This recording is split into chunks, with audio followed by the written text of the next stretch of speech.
Hey guys, what's up? It's Hank and I'm working on the Frankenvette for a little bit tonight. What I'm doing is I'm going to be pulling the turbo and the exhaust manifold so I can start mocking up for the new bigger turbo. This is the turbo I'm pulling off. It's just a tiny little eBay TD05 16G turbo, and this is the turbo I'm replacing it with. It's a GTX 3582R turbo, and it is quite a bit bigger, and we should be able to push for a lot more power now. I already have the intake pipe from the turbo to the intercooler pulled off, so all I have to do now is pull the lines going to the turbo off, and then I'll unbolt it and then unbolt the exhaust manifold. Okay, so I got the turbo pulled. I just need to pull the exhaust manifold, and then we'll be ready to start mocking up the new turbo. Okay, so I got the header pulled, and now I'm just trying to play around with where I want to put this new turbo. I'm thinking I'm going to have it sit up about somewhere around here. It's kind of hopefully sitting lower than the old one because I have the old one, it sits way too far out of the hood. This one, it might be able to get under the hood, but if not, it'll be close to, it won't stick out really far. And then I'm going to build a nice tubular manifold instead of a log like what I had on this old setup. And this one, it looks really ugly right now, especially because it's been broken and welded several times at the racetrack. And so what I'm going to do is I have this the exhaust gasket right here. I'm going to use that, and I'm going to have a fresh exhaust manifold flange cut for me. And then I'm going to use that, and I'm going to build up a custom tubular manifold. Hey guys, so it's the next day, and I've had a little bit of a change of plan here. I'm not going to jump straight into working on the turbo manifold quite yet. I'm going to first start on getting the engine so it actually sits straight up and down instead of at an angle.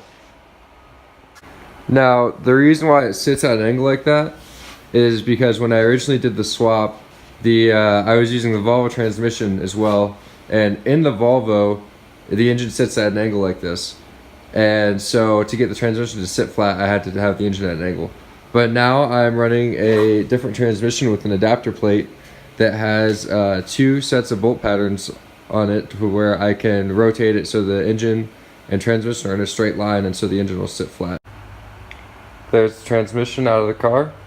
So with the bell housing pulled off, you can see on the adapter plate how there are two sets of bolt holes for the bell housing, and so that lets you either run it tilted for factory orientation in a Volvo, or you can run it straight up and down. And I'm going to be moving it straight up and down so that I have some more room on the engine bay on the exhaust side, and with that we're also going to have to make new engine mounts, and I'm going to be going to solid mounts on that since I'm already solid mounts on the transmission and the diff anyways. Okay, so I got the transmission all attached and bolted in, and pulled the engine mounts, and you can see now that it's holding the engine straight up and down, which is really nice. And right now, the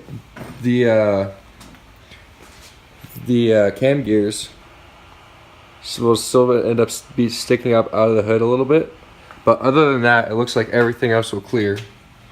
And what I can do also that I'm probably going to do to get this thing to sit a little bit lower is I'm going to modify the oil pan a little bit, because that's what's holding it right now, keeping it from going lower. So it's hitting the steering rack. And so I want it to sit about a 1/4 inch off the steering rack anyways, just so it's not going to hit it. But if I take this part on the right of the oil pan and cut it out a bit and re-weld in a new piece that sits up about 1 inch higher, I should be able to drop the engine down about 3/4 of an inch, and then for sure the only thing that'll have to stick out of the hood is the cam gears, which is a lot better than what it was before, where I had the turbo sticking out as well as the fuel rail and the cam gears. What's happening now that it's sitting straight up and down is it's resting on this part right here on the cross member. So what I'm going to do is I'm going to pull the engine, and I'm actually going to cut and modify the oil pan to see if we can get it so the engine will sit lower. I got to pull the transmission first and then pull the wiring harness. And while I do that, while the engine's out, I might also work on cleaning up the wiring harness a little bit because it's functional, but it's really messy. Okay, so the transmission is out. Now all we gotta do is pull the wiring harness from the engine, and then we should be able to just lift it out. I already have the radiator lines and everything else disconnected, so it's just gonna be the throttle cable and then pulling the wiring harness. Okay, well, the wiring harness is pulled. So now I just need to pull the hood and then get the car on the ground so I can bring the engine hoist over and we will pull it out. So I pulled the engine out. I didn't really film any of it just because I really wanted to get it out and I didn't want to take a bunch of time doing it. But so there it is. So I'm going to just strip off some of these lines,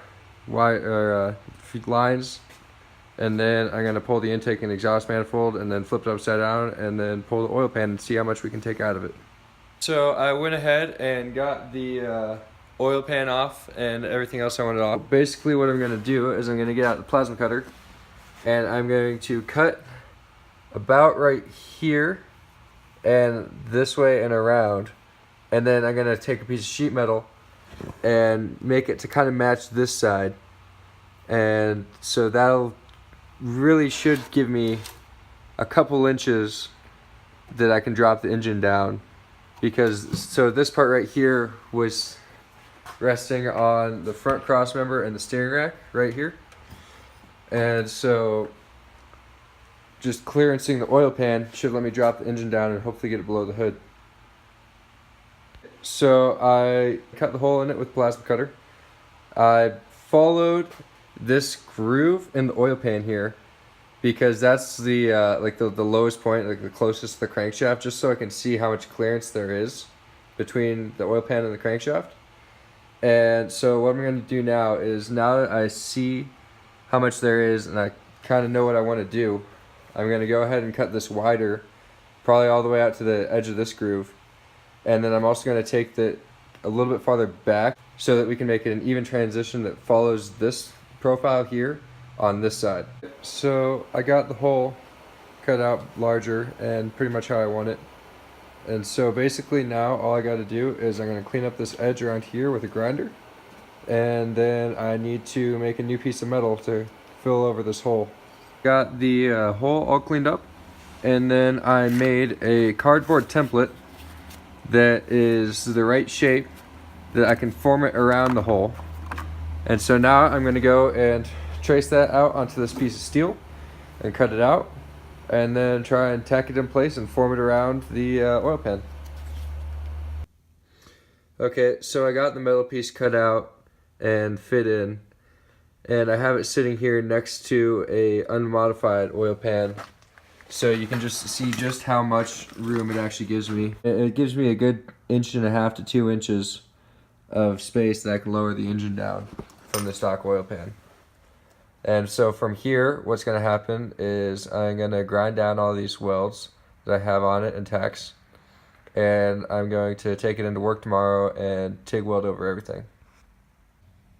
So I just finished grinding all the welds down, and that's going to be my stopping point for the night. Tomorrow I'm going to take it into work and TIG weld it, and after that we'll throw it on the engine and start test fitting and get some engine mounts made. Okay, so I have a couple more updates really quick before I go. The first one is that Brent hooked me up and got some exhaust flangers made, which are going to help me out a huge amount when it comes time for me to make a new tubular manifold for the new big turbo on this car. And then the last thing is this guy, which is a little twin screw supercharger that I pulled off of a Mazda Millennia at the junkyard yesterday. And so this is either going to find its way onto the Miata, or I'm going to end up twin charging the Chevette. Not exactly sure yet, but I've got some options.